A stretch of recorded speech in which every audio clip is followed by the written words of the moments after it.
Yeah, there. Yeah, Just so you Sreedharani. know, your microphone is on. Just like, no, no, you're fine. We just turned it on.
Welcome everyone to our third Embracing Dying of the year beyond Hinduism.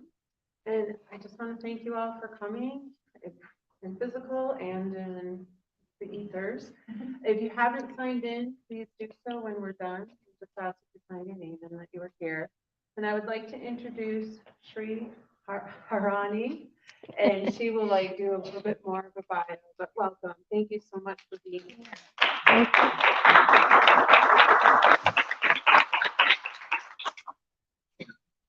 Uh, Namaste to all of you. That, see what it means there? So, yeah, you can see. And this is too high for me, so I pushed it away from there. And I have well, my husband and I, we've been here in Spokane for 47 years. It took us 1 hour to get here.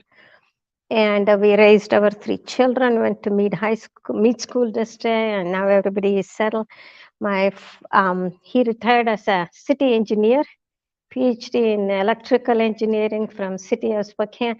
I retired as a math teacher from community colleges of Spokane, and I also taught at NIC here. Also taught online classes too for NIC math classes. And my first daughter came back to Spokane after living all over the country. Said, "Now I want to come back to Spokane," and so she's a associate dean of the medical school. She was a founding member, and she's a pediatric endocrinologist with her husband. She moved back to Spokane. And so her 3 children are in Mead School District, and her husband is also a infectious disease specialist. And so we're now retired grandparents here, same Mead School District. But I don't get as much freedom in the schools, because I'm a grandparent. Who cares for you? So type of only the parents, there. But I still get inject in myself into the school system. So we want to do this. I want to do this. So anyway, that's that. So I have a PowerPoint presentation. It is very ancient as our faith is. It's not TikTok. What is new today? I don't know. I mean, things change. Instagram, is that too old? Anyway.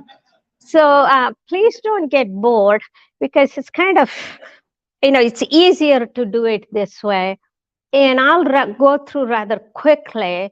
If you have questions when you see a slide, just stop me so that I can go answer your questions. And then we will get to the, Jennifer told me, say something about your um, faith.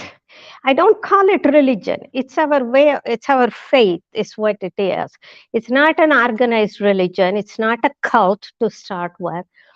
So I don't use that word religion at all. And it is called, in Sanskrit, it is called Sanatana Dharma. Dharma means duty, righteousness. Sanatana is the eternal duty after you're being born here for every soul, what it is that it's supposed to do. So like I said, I'll go through rather quickly and I'll answer all your questions and about the death and all that too. So let's go to the next. Any questions so far? No questions? All right. Okay, let's say origin of the Hinduism is the word that came to us. It was in Pakistan and India, where now as a Indus Valley is there. That's where this type of faith started, and so you can see from that Indus Valley how the Hindu word has come, and the Britishers, who were with us for I don't know what 200 years. So it became too long. Is right. I'll get to that too. So anyway, that's how it came. Hinduism. That's what everybody now uses that word. And then the word Hindu was coined by invaders who used the term to refer to the people they encountered when they crossed the Hindu Kush mountains and arrived at the Indus River. All right, is at least 5,000 years old. So far the none of the other faiths are this old as this one here, developed in the Indus Valley. Right there is that, you can see it. And then it's known for certain that there was from 2300 to 1500 BC a highly developed civilization of the Indus Valley. Around 1500 BC, the Indus Valley was invaded by an Indo-European people called Aryans, who imposed a new form of religion. Dravidians migrating from Africa came to South India with their own culture. We are of that Dravidians from from Africa. We come from South India. There is no reference of the word Hindu in the ancient Vedic scriptures. The term originated from the Persians' attempts to pronounce Sindhu, a river. It's still there, later pronounced as Indus by the Westerners. Why do Westerners? Oh, no, never mind. No, I don't want to go. But Just ask her. Jennifer had trouble pronouncing my name here, so we won't go there.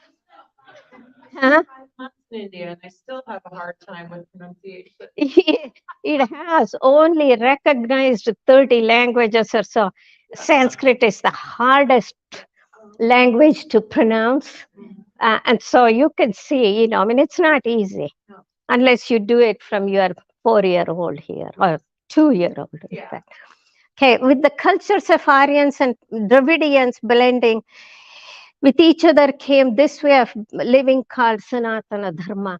We have nobody like Pope. We don't know when it started. So Hindus refer to their religion as Sanatana Dharma, meaning in Devanagari, that is the Sanskrit language of the divine, eternal or absolute set of duties and responsibilities. And so Hindu scriptures are Vedas, Upanishads, Puranas, Ramayana, Mahabharata are the two great epics of India. I believe Mahabharata is longer than the Greek. What is that? Iliad, is that right? Okay, see, I can't pronounce. So it's like life stories, devotional poetry, etc. And Bhagavad Gita is the one that's like a Bible, Quran, things like that. But Bhagavad Gita, that is the conversation between the divine and the human being, and the human being is very hard. Human being is saying, what do I do? How do I do this? Help me. And so the divine answers all the questions there. And that's what the Bhagavad Gita. Bhagavat means the divine. Gita means the songs of them.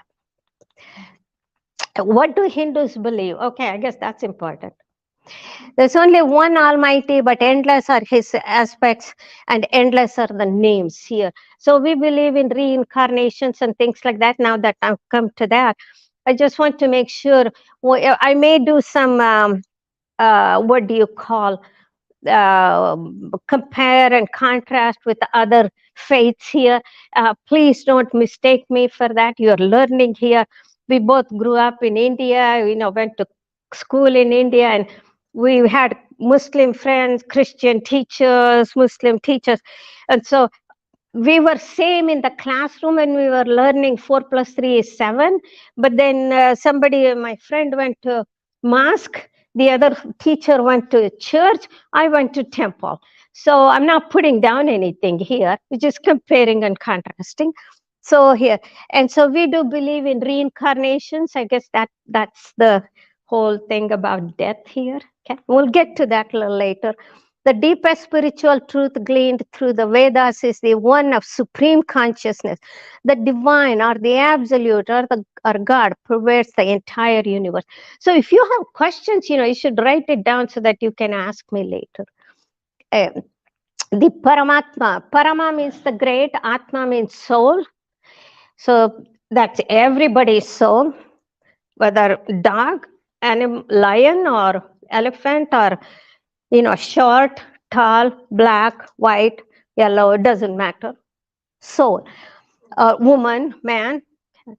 So he is present in all living beings and is characterized as eternal and full of bliss. This leads to ahimsa, non-violence. Ahimsa, paramo dharma. Non-violence is the greatest duty. And so most Hindus are vegetarians. And the divine is responsible for everything in the world, namely its creation, preservation, and dissolution. In Hindu lore, these are three functions that are said to be the work of what is commonly referred to as the Hindu Trinity. Brahma, the creator, Vishnu, the preserver, Shiva is the destroyer. Destroyer of evil things, not just destroyer of anything and everything, evil things there.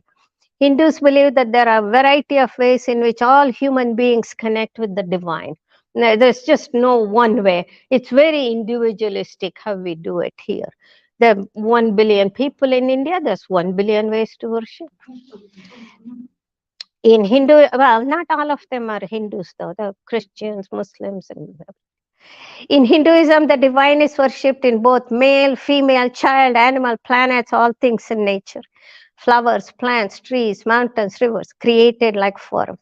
The female form is known as Shakti. She is the wife of Shiva, the destroyer of evil. Shakti means strength, physical health, which means energy. These forms are all in different colors from darkest to fairest. That's we worship our preserver as a young child in darkest color here.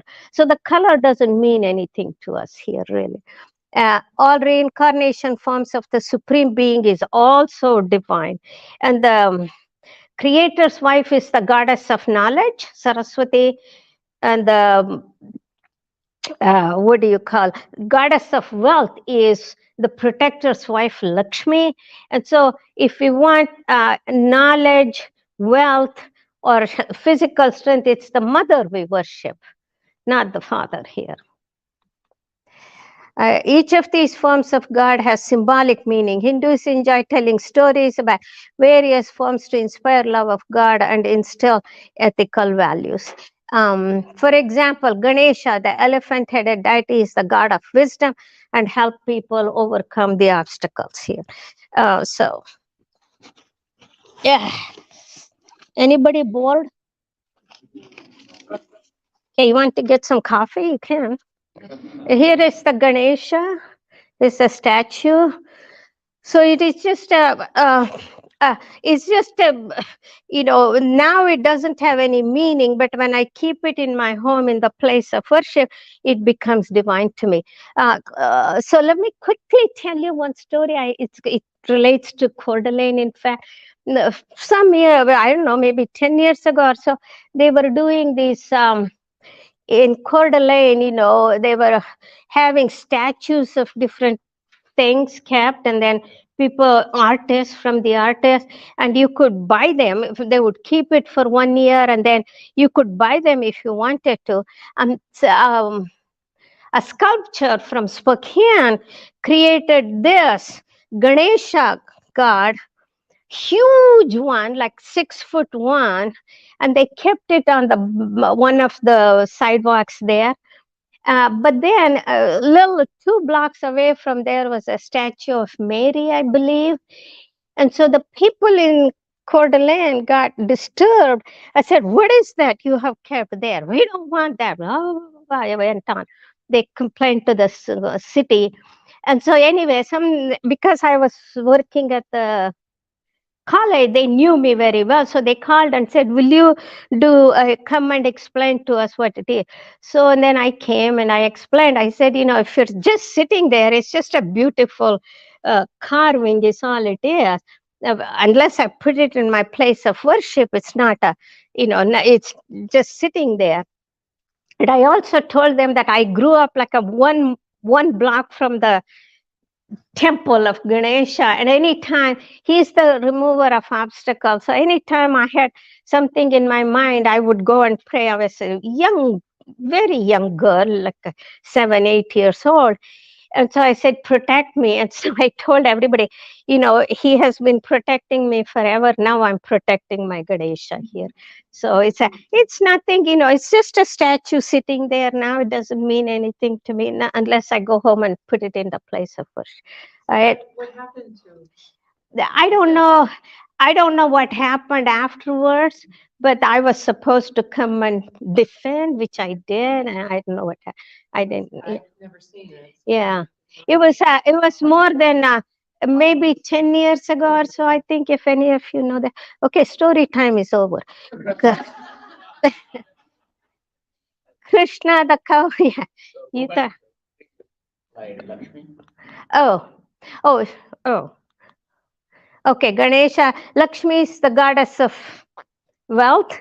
See, everyone is associated with an animal, with the flower, with the tree, doing the right thing, even when surrounded by wrong influences. The lotus flower, that's the India, national flower is lotus flower. National animal is tiger. And so here is protect Krishna. See, he's a blue color, darker color. And then always in blue. God is believed to have taken the human form of Rama to show people how to live the path of Dharma. That is the story of Ramayana, which was, I don't know, 5,000 years ago, I guess. Hanuman is the monkey god, is considered to be ideal devotee because of his loving and selfless service to Rama. I think that selfless service is very appropriate, isn't it? Yeah. And so we all grew up with the monkeys running around in our houses. Another story. And then I would hold my banana eating there, and then the monkey would come and snatch it away and then go home crying. And mother says, why did you go outside with the banana in your hand? So anyway, but we don't believe in hurting them or killing them or anything like that. We just live with that. Yeah, it's fine. They're just like us. What's wrong with that? So anyway, so karma, I guess, this, I hear everybody here using the word karma, I don't pronounce it properly. It bothers me, but never mind. Karma, karma is a Sanskrit word, action or deeds. Every action produces an effect based on its moral worthiness. Karma determines all the particular circumstances and situations in one life. Dharma is the ethical duty based on the divine order of reality. The word is the closest equivalent to his religion. And the cycle of birth and death, we live on a cycle of birth and death here. Birth, death, in Sanskrit it is punarapi jananam, punarapi maranam. Again and again, your jananam means birth, maranam means death. We are born again, we are dying again. Until we attain what's called a moksha, salvation, when the supreme soul here, Paramatma, goes away and reaches the divine here. So people may be reborn at a higher, lower level existence depending on their karma from their present life. People may be reborn as plants or animals, or they may be elevated to a higher level as a human based on karma. Death is not final for Hindus, right? It's just a stage in life here. The soul just gets away from the body and then goes into another one, unless it has attained moksha, which means the soul has done its duty, righteousness, and goes back to the supreme being. Expect to be reborn many times until they attain what's called moksha, salvation. Moksha is the word that is very important to us here. 4 stages of life, ashramas, which is stage 1, student stage, brahmacharya till 24. Yeah, it's approximate age. And then stage 2, grihastha, you marry, you have children, take care of your parents. And the stage 3 is vanaprastha, which is you have grandchildren, you enjoy life, and that's what we're in that stage here. And so stage 4 is renounced life. So you give up everything and go and live in the forest here. I can't give up. I'm still, attached to my grandchildren here. It's hard to give up. I am a human being, so I can't give up here. So yeah, my grandchild, the 8-year-old said, "Oh, I'll see you tomorrow, grandma." I said, "How can I say no?" Can't do that. Yeah, right. Yeah. So anyway, the 4 goals of life. All right. What is the dharma, which is the righteousness? Artha, the pursuit of wealth. Is that what we're all doing here? You are all, we're retired. Kama, enjoyment of the material world. That's what we're doing. Moksha, liberation from suffering caused by dependence on the material world and from the cycle of birth and death, rebirth. Moksha is the ultimate goal, means release, liberation from the material world and be forever united with the divine with infinite bliss and awareness. The Bhagavad Gita outlines 4 primary paths to experience of God's presence and joy and obtain the 4th goal of moksha. You all know what Bhagavad Gita is? I just showed you, right? Whoever sitting in the front, you all know, not in the back. I don't think so. Yeah, but I was a teacher, 30 years. So I know, can just look at the face and say if you're following me or not here. So sorry about that. Karma yoga, performing one's duty selflessly.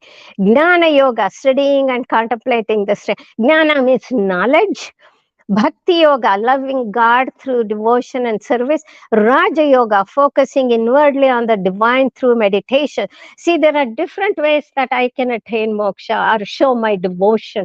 It's not that I have to go to the church every Sunday, or it's not that I have to do 5 times, namaz. Muslims do it namaz. 5 times I have to do it. No, no such thing. It's very easy. Our way of living is very easy, but we do not go convert anybody. Yes? Do you have to do like all 4 of those paths? No. Or is it just one way? One is enough here.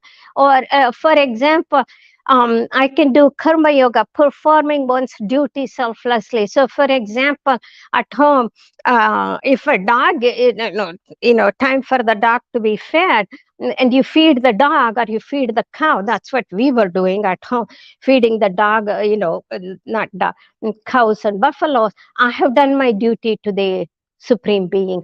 Or if I have taken care of my child who, or grandchild who is hungry, if I feed the child, because child cannot do it herself or himself, I have done my duty here. So I don't have to do, go sit and meditate for 3 hours I could do that too. That's maybe after I give up everything, not now. When somebody is depending on me. Okay, Om is the most sacred symbol in Hindu Veda. In meditation and prayer, a sound gives supernatural power, represents the origin of sound and creation. Swastika Sanskrit means may all be well with you, represents the expanding universe. It is not the same as what the Nazis use, so sorry, often confused. So here all the idol worship is a myth. It's a, we need an idol to focus, concentrate here. Whereas Muslims don't like idol worship. So when they invaded India, 5,000, 500 years ago, they destroyed a lot of our temples because they don't believe in that. And I think 10 years ago or so in Afghanistan, they had those huge, I don't know how big they were, the Buddha structures, they were all gone because they don't believe in idol worship here. For us, idol is something that we have to concentrate on. I don't want any, outside. And so here are some things here. Murti is often translated as idol. So Hindus believe a physical representation of God in the form of an idol help themselves visualize. Prayer area can have an idol or a picture, which is what I told you. What is Hinduism views of other religions? That's an important one. Not only respect for other religions, but also acknowledge that the potential for truth in them. Hindus believe that there should be no discrimination against any person based on one's religion. I should say anything that is created by the divine. The core philosophy of Hinduism is the search for truth, not the specific path taken. So many times I get asked, what does your religion say about Christianity? Well, Christianity and Judaism and Islamic religion, they all came 3,000 years after this type of faith came. So, in Krishna, who is the protector, in Bhagavad Gita he says, you can worship me wherever you want, however you want, whenever you want. It doesn't matter. As long as you do your dharma, that's important here. Any of you do yoga here? Yeah? Okay, yeah, okay, fine. Okay. So she wasn't very sure here. So I said, okay, from tomorrow you'll do it, right? Okay, good. Yoga was done by first 3,000 years. Yoga was done by the god of Shiva. He did the yoga, and his wife did the yoga after that. So, and by the way, yoga and the number system, non-violence, vegetarianism, meditation, they all come from where? From our mother country, in fact. Number system is called the ancient name for that is Hindu-Arabic numeral system. Hindus invented the number system. The philosophers were big on science. They said that, yesterday was Pi Day, and Aryabhatta, which in India, he in 499 AD said he gave the approximate value for pi as 3.1415. I don't know how many. It goes on and on and on. And so he also said that the earth rotates on its own axis. It was, these are the astronomers who did all that science. So anyway, so number system, because when the Arabs invaded the country, they looked at the number system and said, oh, this is really good, it will have some use for us. They took it to the Arab countries, and then it spread to the Western world, and that's why it's called a Hindu-Arabic numeral system. I'm a math teacher, I have to say that. Yeah, married to an electrical engineer. So faiths emerged from Hinduism, Buddhism, Jainism, Sikhism. You all know Buddhism, right? And they spread to the other world here, in fact. There's a story with that too, Buddhism. I can tell you that. That might be of interest to you, in fact. Okay. Jainism, they're very strict vegetarians. They don't even go out once it gets dark because they're afraid they might step on an ant and kill the ant. Very strict Jains. Sikhism those are the ones with the turbans here. They took the faith from Hinduism and from Islamic religion, made it into Sikhism, but they follow more of Hinduism than they follow the Islamic religion here. And their place is called Gurudwara. Guru means, anybody know what Guru is? Sure. Yeah, teacher is right. Oh, now that brings me here. We have a saying here, Matradevo Bhava means respect your mother. Pitradevo Bhava means what? Respect your father. And then comes teacher. Why? Because the two of them gave you life. Third one gives you knowledge. Isn't that important to live in life? And then comes Atiti Devo Bhava. Atiti means guest. You respect your guest. You take care of your guest. So we took care of the guest for 200 years, and then we said, non-violence, get out of our country is what we did. Gandhi did that, Mahatma Gandhi. So by the way, non-violence also comes from India. So all these religions here. What is Hinduism view on science? You want to do this, or should we stop here? We can quickly do it. Science as one of the seek to understand the world we live in. I'll go through quickly. So see, system circling the sun, earth, I told you that. Ayurveda, metallurgical medicine, modern science, and all that. Then Aryabhatta, the value of pi, and then the place value system, historic name, algebra, trigonometry, calculus came from India, quadratic equations. Yeah, I like that. Siddha, Sreedharacharya in the 11th century. Ayurveda, have you heard of Ayurveda? It's the life science. And now, Western health professionals are kind of looking at that here. Where, it's not the pill is not going to, help you with everything. Ayurveda, it's every day you have to do this here.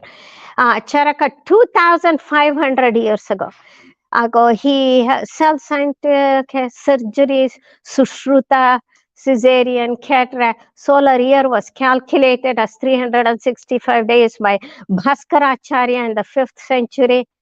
Ooh, pretty neat.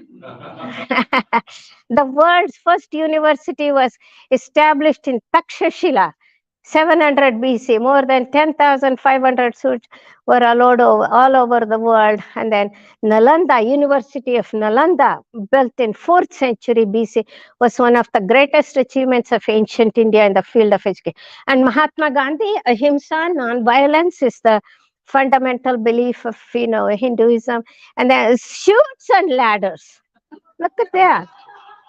You see, you go up, you do bad things, you go up, you do you do good things, you go up, you do bad things, you come down. It used to be called Paramapada Sopanapata in India. Now, we used to play it, but here if you say you do good things and bad things, nobody will buy it. Americans knowing you. Well, forget it. We're also Americans. We're citizens now. But anyway, now I have put on the India hat here. So, so, so that's that. And then also vegetarian meditation. Turmeric. Turmeric is one of the best. It's our auspicious powder. Anything we do in our, like a religious festivals, anything, birthday, anything, we need the turmeric. It's an auspicious spice. It is also spice in our food also.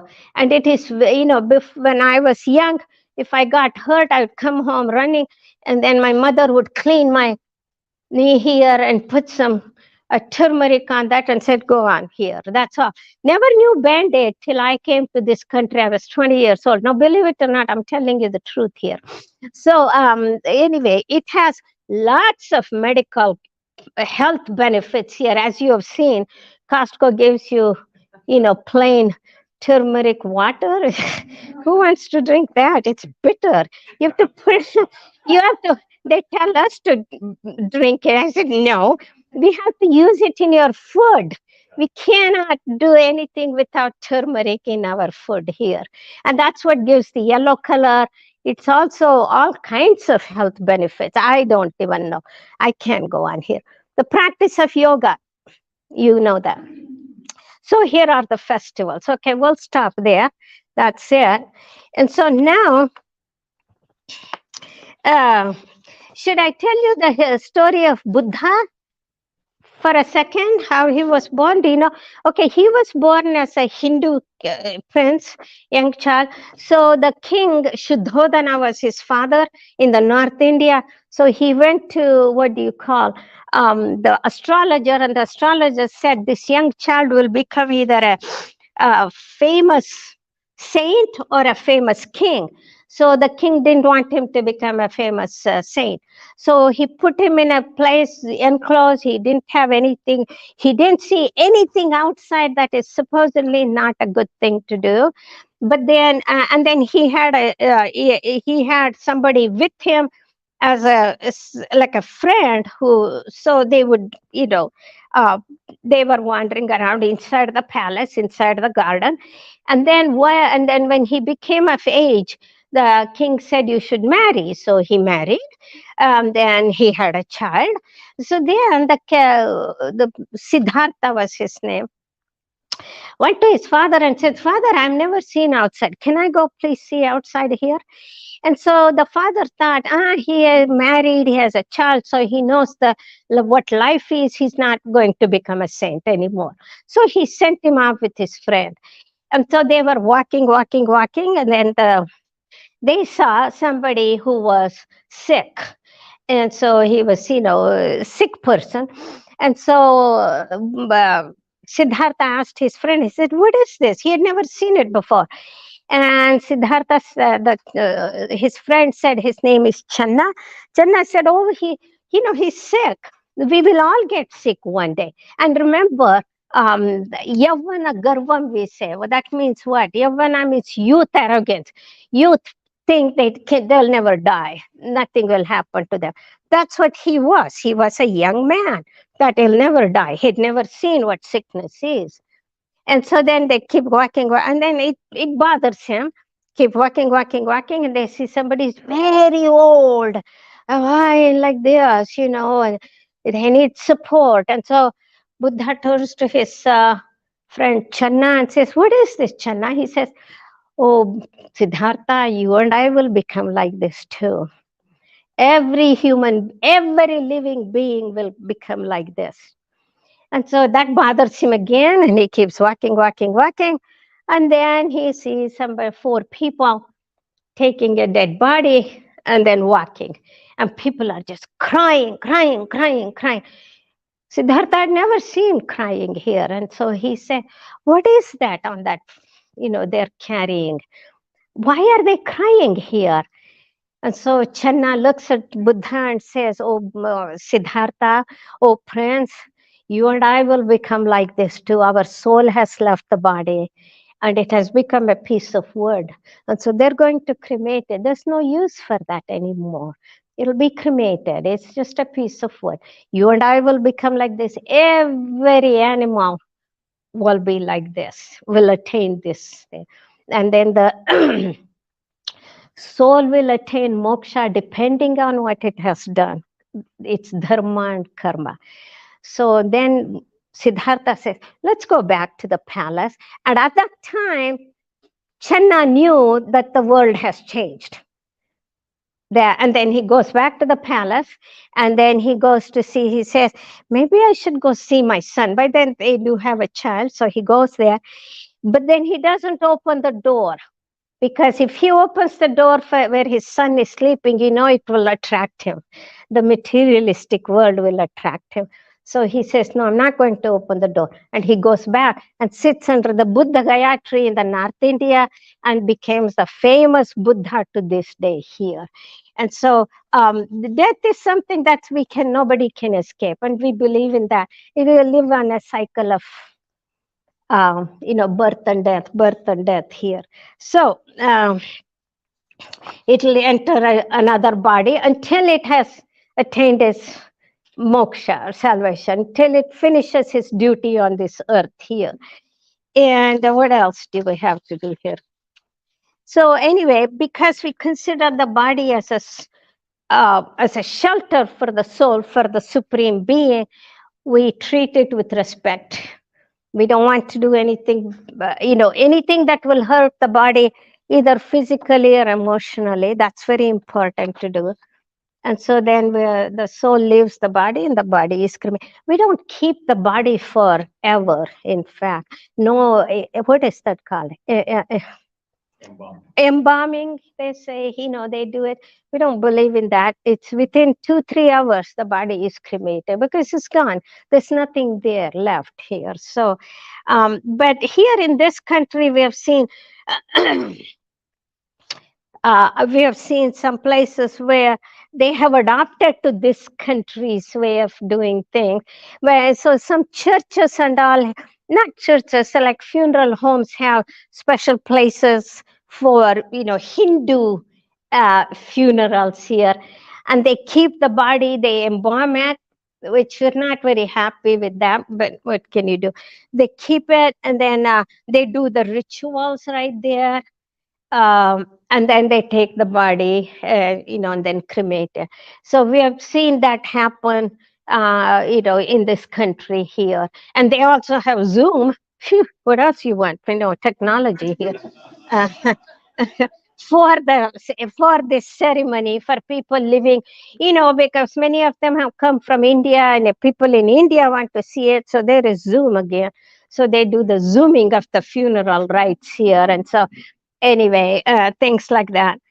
And so, how can we? I wrote down the questions that Jennifer asked me, and that's why I showed you the PowerPoint so that you get some idea. She said, "Tell us about Hinduism. What your faith is." It's about 5,000 years old. I did it in 40 minutes here. So I hope it was you understood. So much more is there, in fact, and so most of the time, with the Indian, what do you call, the hospice thing, somebody will be there.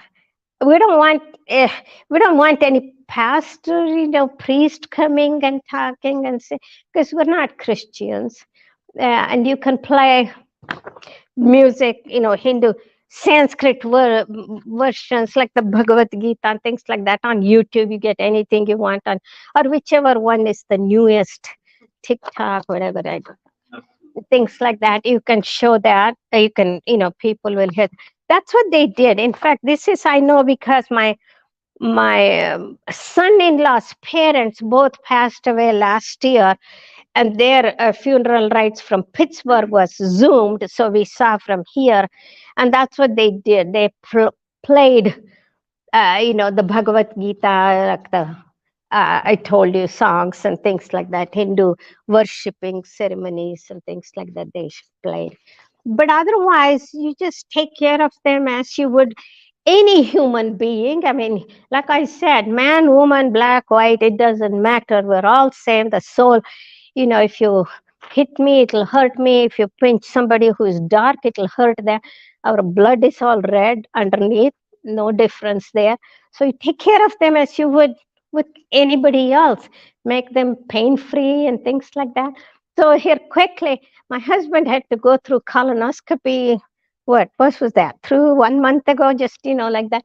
And so it was funny. Sacred Heart called Spokane, called him and said, "Do you want the priest to come and see you?"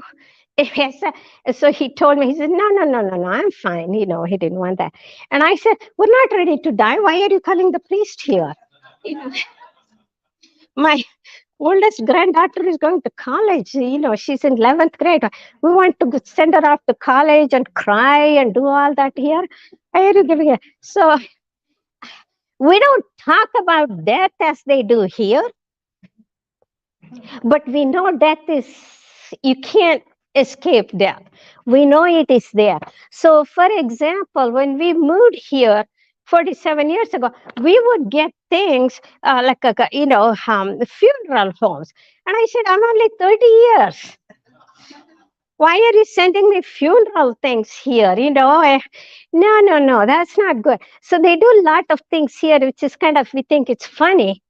In a nice way, we think it's funny. Why are you killing me already? I still have a whole life to look forward to here. Don't kill me already here. So we don't talk about death, but we all know death is inevitable. It'll come one day. And hopefully we've done everything according to our dharma. The soul will reach the Almighty, the divine, and then we're okay with, that's fine. So 15 minutes. Yes, he had his hand. Yeah, you got time. Oh, I got time? Okay. Yes. I had a comment and a question. Comment, I was relieved to hear that you don't worship the statues and the images. I do, but not when I'm sitting here. It's here. At home, I worship. Yes. Okay. Yes. I'm Catholic, Oh, yeah. Okay. and we've been criticized by some that we worship the statues in our churches. Mhm. And when I hear that, I ask people, "Do you have a picture of your wife or children in your wallet or your purse?" They said, "Well, of course." Yeah. I said, "Well, do you worship them? Mhm. Or are they a reminder of your love and other Exactly. things?" Correct. You see, that's the distinction that we make. Uh-huh.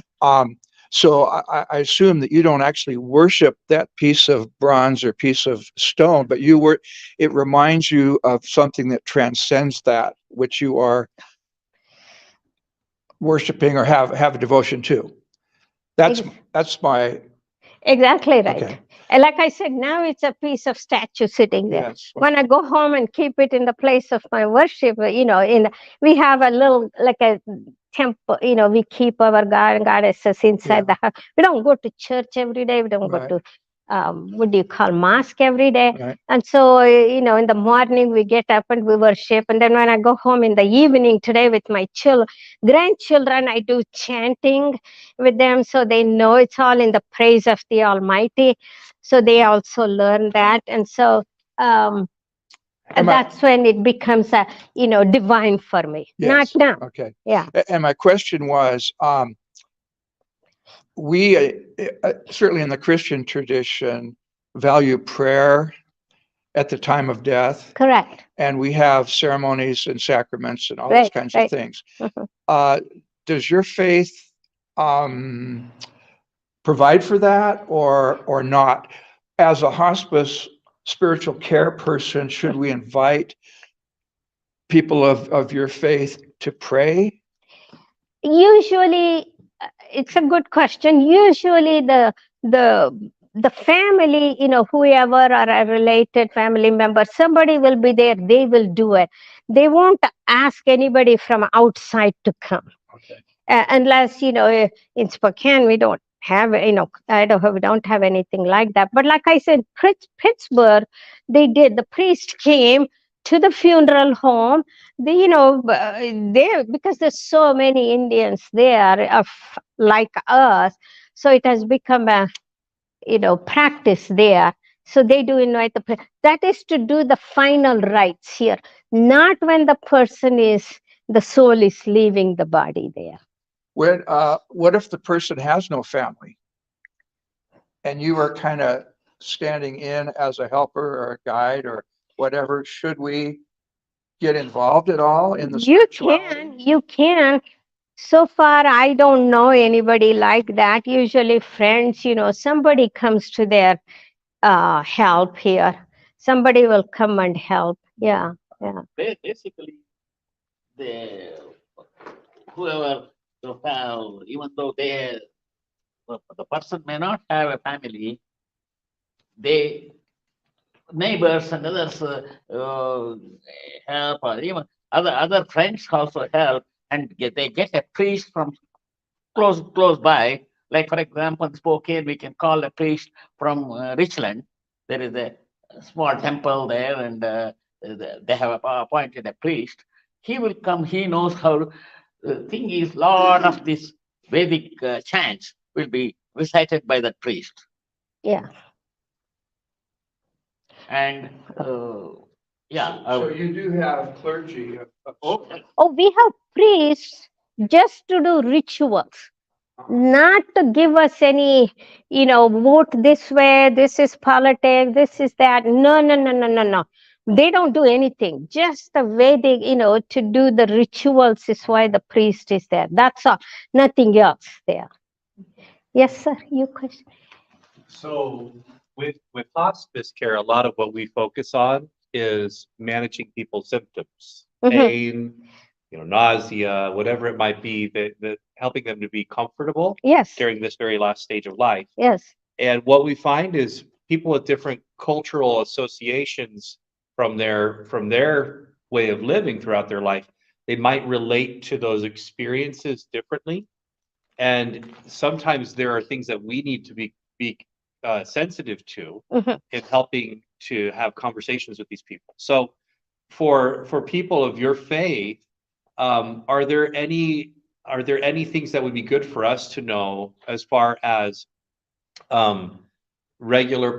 common perceptions of the relationship of pain to the physical experience in life? Or are people just very comfortable saying, yes, give me something to make me not hurt, I'm okay with that medication? Whereas other people say, no, I don't want to have any medication because it's part of my experience.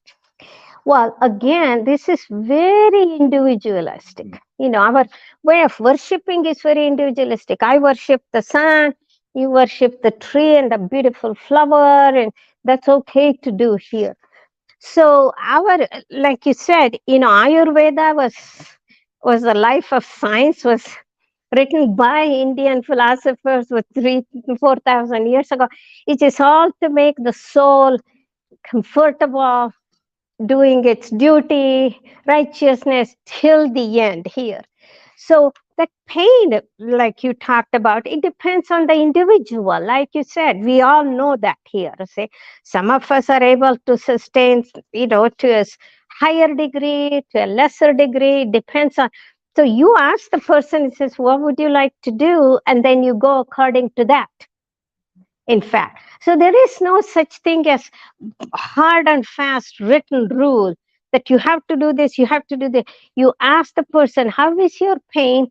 Is there anything we can help you with? And they say, yes, give me something to do to, lessen the pain. You do it. If not, whatever the individual asks for, you do it. Okay. Okay. Thank you. Yes. You have a daughter and son-in-law who are doctors, so you're probably familiar with the idea of advanced directives at end of life. Do we want to be resuscitated? And stuff like Yes, that. I know it. Can We you have talk a written little bit them. about, it's Huh? probably individual, obviously, like you've said, but can you talk a little bit about if we're approaching a Hindu person about those kinds of documents that we have to create? Like I said, over here, I have to tell you that when I came to this country, 50 years ago, I was young, and then in the affidavit of support, you know what that means? You have to give affidavit of support, and in that one, it said my sister was in Seattle. She's a physician. She was, and so she had to sign off. What did it say? Is that uh, in the event of death of me, that I will take care of her the whole thing, the funeral expenses, because we don't want to be burdened to the government here, because we're coming as, whatever, from India. And so she signed, and my mother saw that, and she was I was hardly not even 20. She said, oh my God, is this what's going to happen?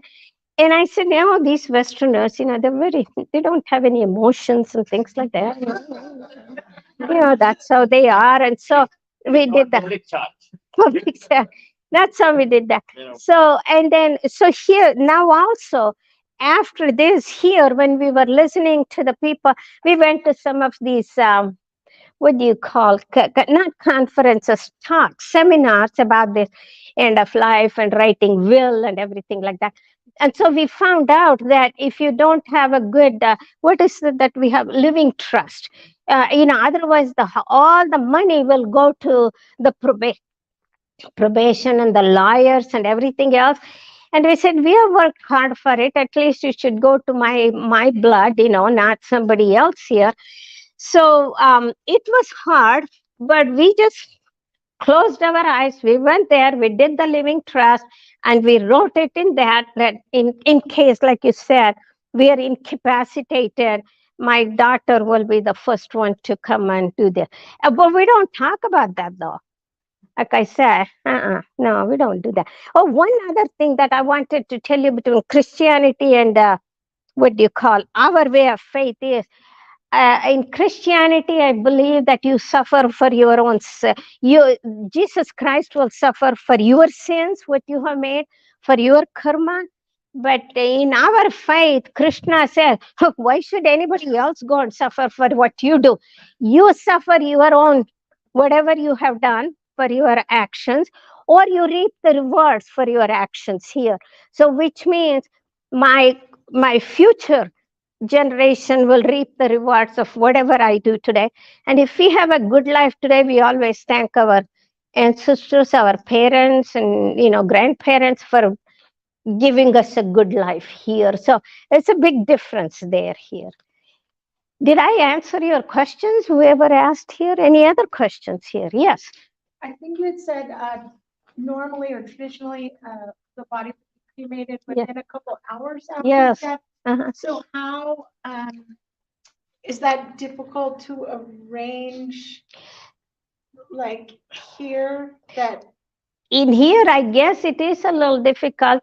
Thank goodness I don't have the experience here. So, but in Pittsburgh with my son-in-law's parents, those are the first ones that we came to know how they do things here. There have been people who died, in this country whom we know, but this is the first one that's so close to us.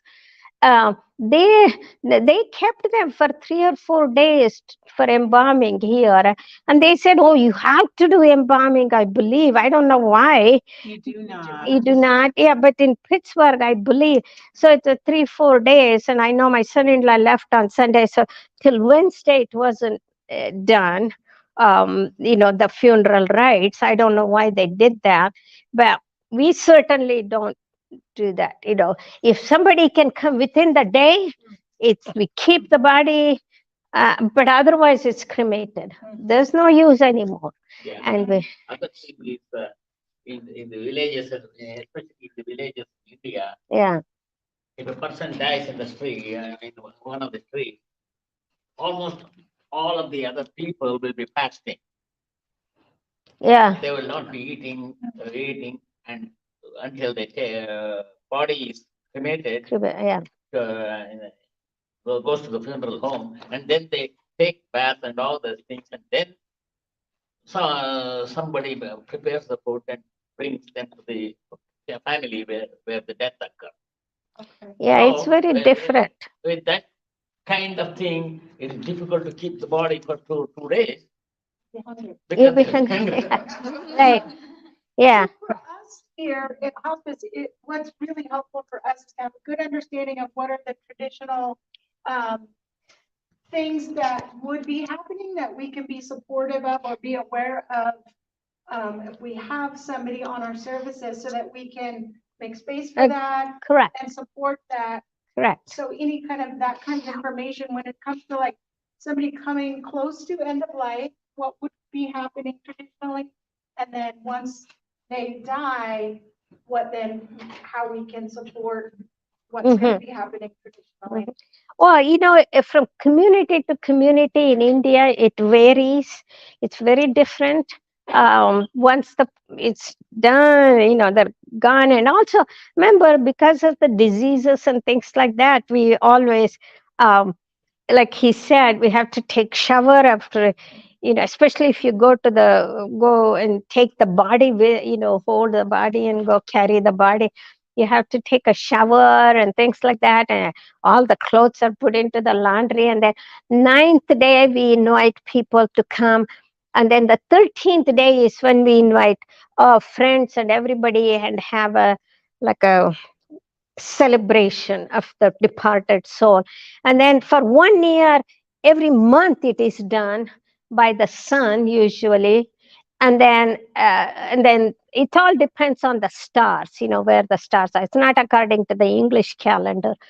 And then the finally death anniversary, it's a huge thing. And then after that, every year it is done. They do it. But here, I think people have adopted to the different things here. And there are big temples. People go to the temples and do the rituals there. It's much easier to do it. So again, it all depends on who it is that it's not the same, the way we do things is not the same as what Sikhs do things. And so it's very, very different. But you go according to what they tell you, when they're with you here. So, yeah. Any other questions here? Well, 2 questions here. Who should I go with first? Oh, okay, good. Tell me something. I was just going to ask a little bit more about after death, after the person is cremated. I have heard that their ashes are spread over a sacred body of water, and there's prayers chanted, and Yes, to help move the person on to their next. next life. Yeah. Yes, they do that. And that's why it goes to that. They go to the next day, they go to the cremation ground and get the ash and they spread it. But that has become a very big environmental problem in India. This is a Ganga River. Ganga is the Ganges in North India. They just throw the dead body there. Many people, it's not cremated, and and the ashes are shown there. So they're trying to clean up. It's not easy with 1 billion people, especially when you have those, in your brain. It's just It's in your brain from young age. You have learned this, and to go change it today, it's a little difficult. But India, they're trying to clean up the rivers. River is very river is a mother goddess for us. So water is river, for we need the river to sustain our lives here. So it is a problem, yes, no question, and they're trying to take care of that with with the environmental problems. It's become too much, in fact, here. Yeah. Did I answer your question? It's interesting. So they're trying to find a new way to spread ashes. Right, new way, because it's the river is getting polluted. It's come from the Himalaya mountains, so until it reaches in where is that, Kashi, no, near Bay of Bengal, it's clean water. After that is just polluted water. Yeah, from coming from Himalayas, it's very nice clean water. So yes, sir. Question. Could you explain the difference between nirvana and Buddhism versus moksha and Hinduism? I think nirvana and moksha are the same thing, really, but Buddhism says it's nirvana, that is, it's giving up everything materialistic. But don't give up your desire, is what Krishna says in Hinduism. You have to have desire to, it's whatever it is, that you want to do. You have to have that desire. But the result of that desire depends on the divine. That depends on what you have done. You will get the reward. And so Buddhism is also saying, Buddha also says, although give up your materialistic world, but don't give up the desire of attaining that nirvana, which is moksha. It's the same thing. It's kind of a little hard to understand. They both mean the same thing, nirvana. And so attaining that means you have to give up your renunciation, giving up your materialistic world here. And so, and they go what is that? It's a long time ago. You may not even know that. You're too young for that. This rock music group, whoever they name it Nirvana, they think it's all. Oh, you do? Oh, really? I lived in Seattle for a time. Oh, yeah. Right, correct. Yes, that's so good. But the word nirvana is very Sanskrit philosophical word. It bothers me, but I mean, I'm not the one to go tell them, don't do this here. Who am I to tell them here? Yes. What is what now? The attitude towards suicide. That is called Atmahatya. Atma means that sun is from that card. The Atma means soul. Hatya means killing of the soul. Is a no in Hinduism, in our faith, because you're hurting the soul purposely here.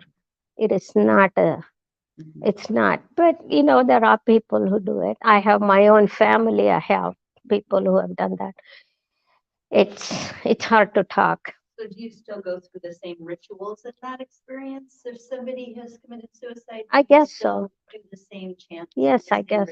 Yes, it's because the soul has left the body. Okay. It didn't matter how it left. So you're celebrating the soul, not how the soul suffered. Something like that. You can say that. Yes. Yes. Uh-huh. Yes. Do you believe in organ donation? Yes, I do personally. In your religion, is that a common practice? Is there an organ? In the Mahabharata, which is our epic stories, and they say, yeah, they take things from one body and put it into another body. I guess that's called an organ donation, isn't it? Yeah, you name it, they had it. And you name it, like a man dressing up like a woman, they had it. And you name it, like a baby being born in deformed forms, you name it, they had it. I was just reading that story to my grandchild yesterday. And so you name it, you have it. What is not there in our faith? It's 3,000, 4,000, 5,000 years old, people. So these are all new here, what's coming up here. You're hearing it new, that's all. But it was there. We have been in existence for, like I said, how long ago? So you name it, they had it. And so, a man, woman dressed as a woman goes to the war. All kinds of things. I can't remember everything here. So yeah, yeah. Any other question? Yes, question? No. Was the PowerPoint okay? Was that helpful? Very good. Yeah, okay, good. I just have a quick question. Uh-oh. What is There's the- no, there is no quick question, but there's no quick answer though. Will be. Yeah. Brahma's, Bum- goddess. Brahma. Oh, Brahma. Brahma. His Brahma goddess or the female counterpart is who? is Saraswati, goddess of knowledge. Okay. Yeah. Will you spell that? Saraswati, Saraswathi. Okay, awesome, thank you. Mhm. Yes, sir. So in your faith, when we die and we are able to obtain moksha and our soul returns to the supreme being, what happens to our individuality? What happens to us as a person when that happens? As a person, you are nothing once the soul has left the body. It is the soul that is important. Yeah. Your body is just there's no person anymore. Well, what happens to our soul when we achieve moksha? It reaches this divine being. It becomes one with the Paramatma, the great soul. So do you lose your individuality completely when you obtain moksha? Or We're not individuals to start with. We're all part of that divine being. It's very hard to understand, isn't it? Our way of faith. It's not that this. It's not like mathematics. 4 + 3 is 7. It's never 4 + 3 is 8. Never like that. It is very difficult to understand our way of living. Except the most important thing is it's the dharma, which is your duty, what you do. That's the most important thing. I've talked with kindergartners too. Group of adults like this, every place is the same question. It's very hard to understand. It's not 200 years old, it's not 2000 years old, it is 5000 years old. It's probably very difficult to understand the way of life is. Yeah. So any other, oh yeah, you're thinking. Good. Any other question? Yes, Jennifer. So when I was in Varanasi, Oh yeah. I was told that if you were blessed enough to die on the Ganga, Oh you yeah. would then go to Supreme Being. You're done. Is Mhm. that- I don't know. Not everybody can go to Ganga River, which is Ganges, in North India. I don't know. That's some people's belief. Remember, there's 1 billion people. Right. There are 1 billion beliefs here, plus or minus 2 million. Take it. Yeah. And so, because the belief system is so widespread from person to person, community to community. Yes, they say it's Varanasi, but then we have a same in where we grew up. We have a river called Kaveri River. They say it is the Ganges of the south. Okay. So you can go die. That's why they take the ashes to the river. Even if you don't physically, your soul doesn't leave the body there, they still take it to the rivers, because river is very auspicious for us. She's the mother goddess and all that. So again, that depends. Yeah. Yes. Your question. So my impression is that your faith is very selfless in that Yes. you're not in the Christian faith. It's more we're trying to save our soul by believing in Jesus so that we someday can go to heaven. Whereas in your faith, you're taking care of the spirit, Mhm. not your spirit. It's not yours. Uh-uh. It's dwelling in you. Mhm. And you're caring for it so that it can reach Correct. its place, kind of independent of you. Correct. It is correct. Yeah. We're not self-fulfilling here. It's me. In the Sanskrit, there's a word called aham, means I. Aham means I. Ahankara means the arrogance of I. We don't have that here. It should be self-sacrifice for your sake or your family's sake or whoever, or the community's sake or the city, and then finally state, you can understand in that. We have to do good for the good of the people. That's correct. Yes, that is important. What you said is correct. Any other question? Yes. When you had the breakdown of the stages of life, and then you said you weren't quite ready to move to stage 4. Is that something that you two decide together? It's time for us to move to stage 4 and give up our things, or is it like the other stages seem to be like, it just happens?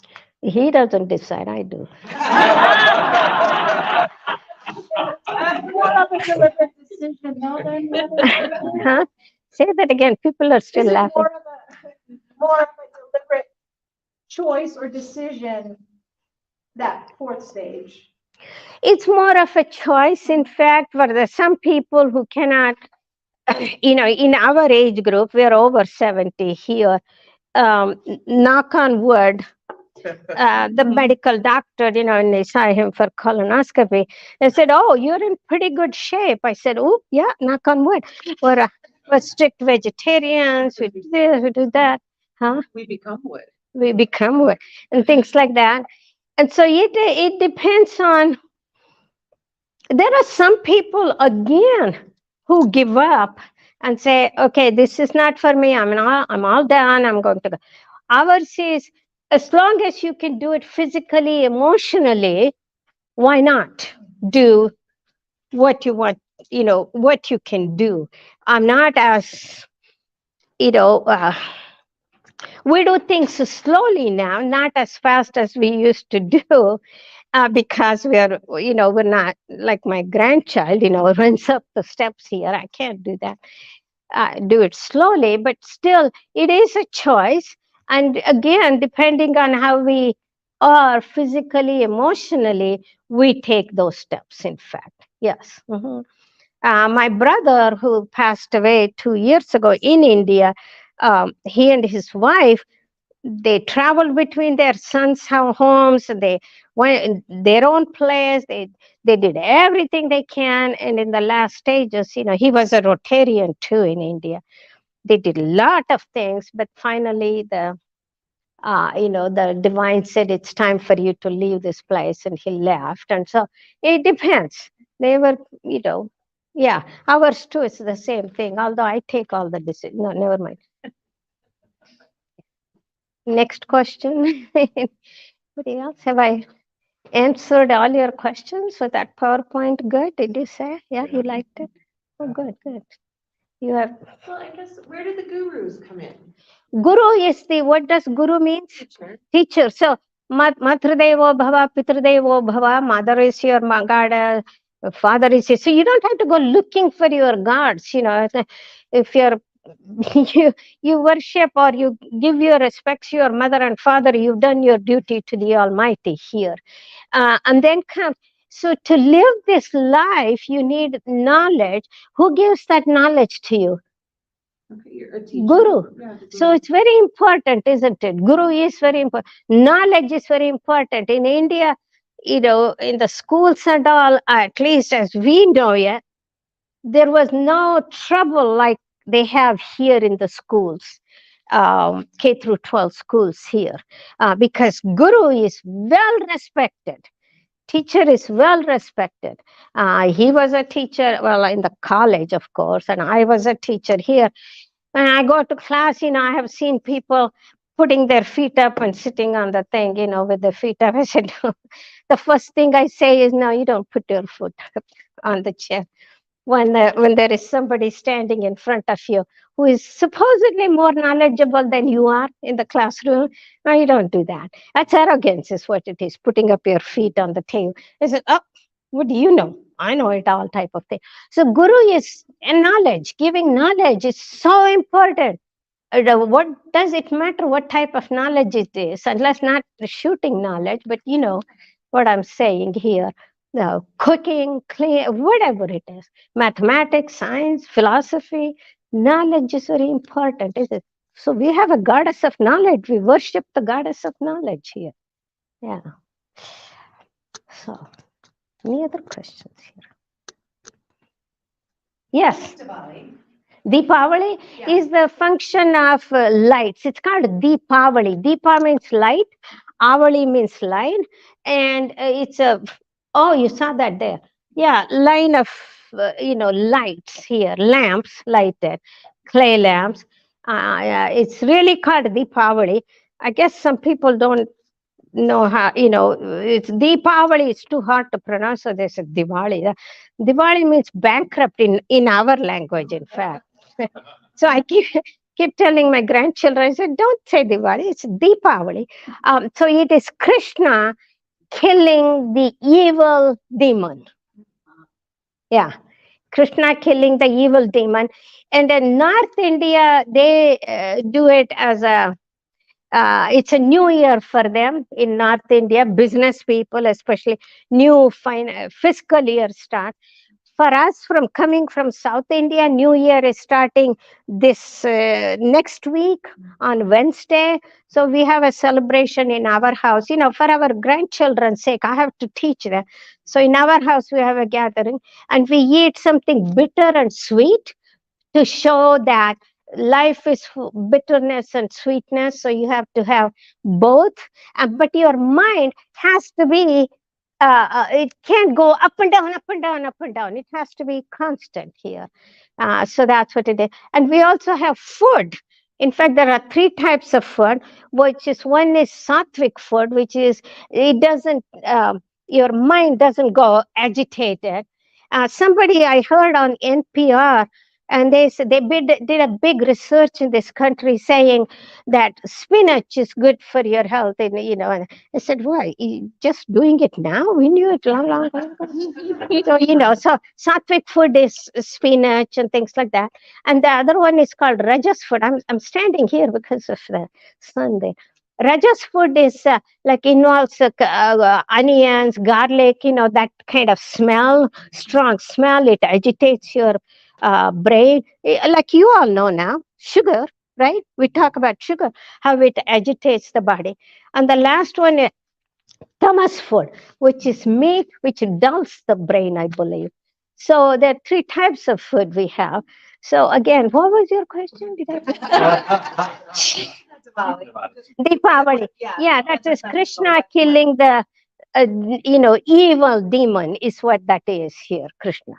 And also, yeah. Yes. So your faith has demons? Yes. Oh my God. Yeah. You ought to read Mahabharata. Mahabharata is the story of Indian epic story. Read it. No, now forget Ramayana is the before that, before Mahabharata. Ramayana, yeah, he is the king of. In Sri Lanka, Sri Lanka, it's the Ravana is the king there. The Britishers gave the name Ceylon, but then they went back to Sri Lanka. Now the Sri Lanka people, they say, we don't want that name. Sri Lanka is there. Ravana, he's the king of the demons. He rules that country, but he's the most devotional person to the Almighty God. And the Almighty, he has a boon from him saying, he will not be killed by anybody and everybody except a divine born as a human being will come and kill you.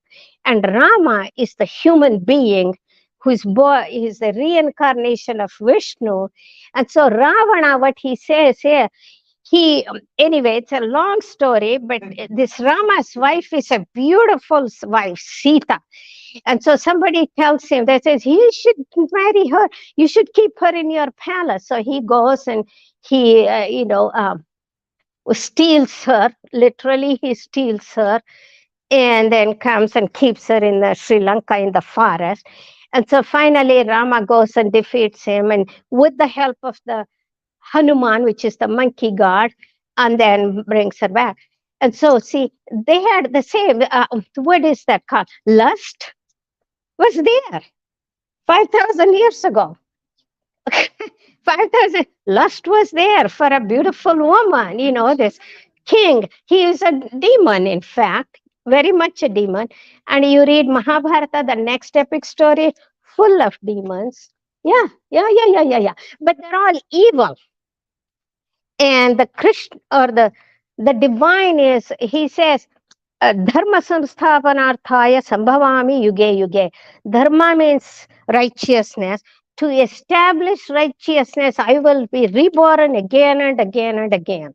So that's where, and so he was reborn as Rama, and then Krishna, and killing all the evil things and all that. Yeah, it is the evil is what the demon is. That's what we think. Yeah. Oh, you should read those stories. It'll not TikTok.